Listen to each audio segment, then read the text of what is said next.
you re-elect your New Democrat incumbents, elect New Democrats, send more New Democrats to Ottawa because we're going to stand up and fight for you. If you want someone that's on your side, that's going to say, you know what, no, we're not going to let the things that we care about, the things that were so important to us, be cut, send more New Democrats to Ottawa. Do you think you can win your own riding? Absolutely. I'm confident that I'll be able to serve the people of Burnaby Central. And I'm also confident that people in this country need New Democrats. We saw that we were able to deliver things like health care expansions, including dental care and Medicare and medication coverage. We saw that through New Democrats, we were able to deliver things like protections for workers. We were only to be able to do that because you voted for us. You voted for New Democrats and you sent us there, and we were able to fight for you. So if you want those fights to continue, if you want us to stay in there fighting for you and your family, you got to vote for us. En français, êtes-vous confiant pour votre circonscription? Je suis confiant que je vais continuer de représenter mon comté. Et je sais qu'il y a une élection tellement importante, une question tellement importante dans cette élection. Qui va se battre pour vous? Et si vous avez peur des coupures proposées par Mark Carney, si vous avez peur qu'il était le président d'une entreprise qui a évité de payer leurs taxes, si vous avez peur, réélire vos députés sortant des néo-démocrates, envoyez plus de députés néo-démocrates pour vous défendre. Thank you. Next question, Mike Lecouteur, CTV. Mr. Singh, good morning. It was a Liberal candidate, Talib Mohammed, was endorsed by one of your former caucus members, Murray Rankin. How much does that bother you? Well, I think it's wrong to suggest that in this time that we need less New Democrats. We need more New Democrats. You know, the things that we're proud of, the things that made our lives better, were because New Democrats were there. We saw what New Democrats have done throughout the history of this country. Every program that has made people's lives better, from healthcare to pensions to employment insurance, it's because you voted for New Democrats, you sent us to Ottawa, we got it done. And now, who do you want in Ottawa with all the uncertainty of Donald Trump, with all the attacks on our country? Who do you want there to say, hey, wait, no, don't cut our healthcare. Wait, we got to stand up for working people. They've got to be the priority, not the billionaires. That's New Democrats. That's us. Send more New Democrats to Ottawa, and we will fight for you, as we have before. You voted for us, we brought in dental care. You voted for us, we brought in medication coverage. Now people in BC are going to have free diabetes medication and devices. That's because you voted for us. Voting for New Democrats means we're on your side, we're going to fight for you. Half your current caucus is from the province of BC. You're here for 2 nights, you're holding no rallies. Do you feel like you can't get the support and people out to support you right now at this time in the campaign? Not at all. We're focused on events to showcase our policies. We're doing policy announcements. I'll be meeting with different communities, and we're looking forward to showing people the choice they have in this election. Really, it's an important choice.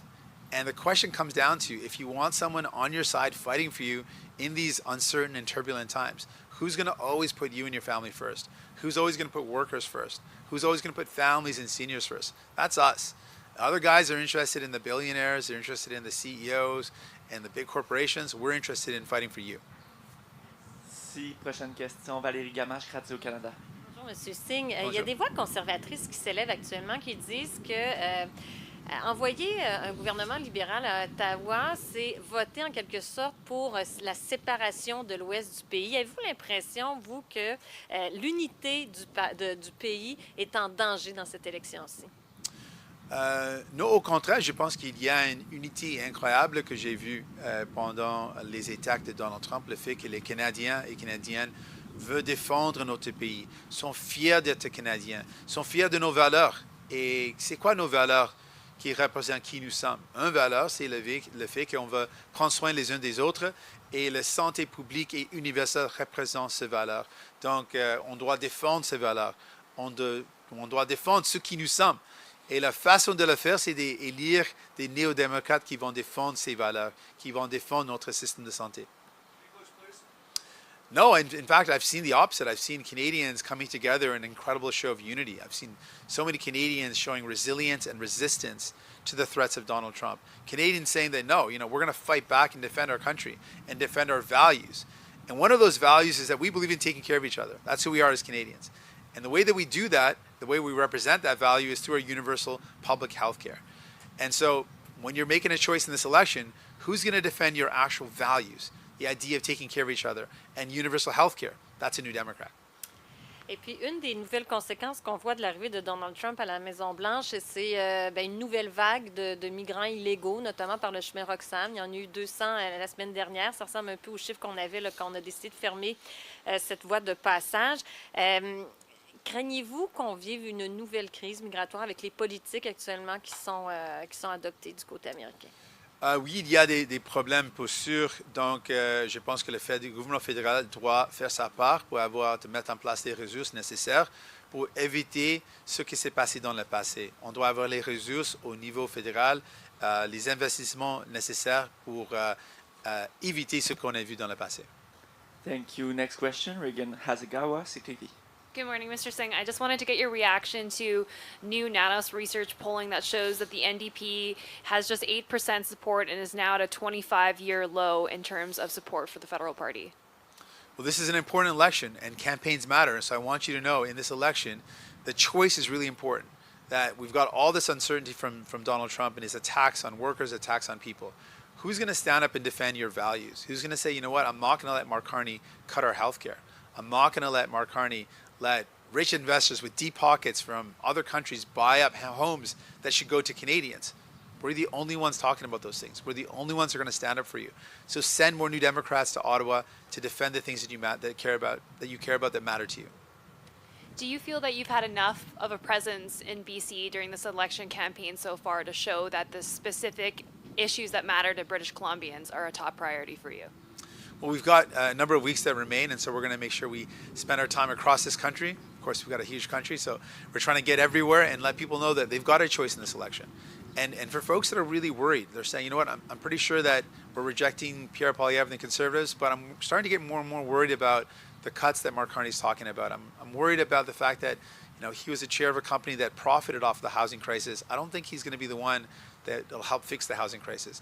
If you're someone that's worried about those things, re-elect your New Democrat MP, elect more New Democrats, send them to Ottawa, and we'll stand up and fight for you. Thank you. Last question. Tell us your name and your media, please. It's Joanne Lee Young from the Vancouver Sun. Mr. Singh, can you comment on the housing plan? How realistic is it? What will the major challenges be? How will you engage developers? Yeah, we've laid out a broad plan with a number of different steps. And so just to kind of summarize some of the elements of it, one is we believe that the federal land that we have across this country can be used to build homes that are affordable, and that we should use all of our federal land to build 100% affordable homes. Unlike the other parties that are talking about selling off that land to developers and most of it not being affordable, I think that's wrong. We should keep it public, keep it owned by the people, and build affordable homes. We also know that we've got to build homes through private development. And to support that, we've laid out a fund. We're going to make the Housing Accelerator Fund, which has been working. We're going to double the amount there and make it permanent, call it the Canadian Homes Transfer. We're also going to help with the building of the infrastructure in municipalities. A lot of municipalities are ready to build homes, but they don't have the infrastructure, the water, the sewage, the other connections needed to build more homes. So we're proposing a community first fund that would actually build up the infrastructure necessary to build more homes. We're also today talking about how we keep the homes that are built for Canadians, for families, for people here, instead of for rich investors. So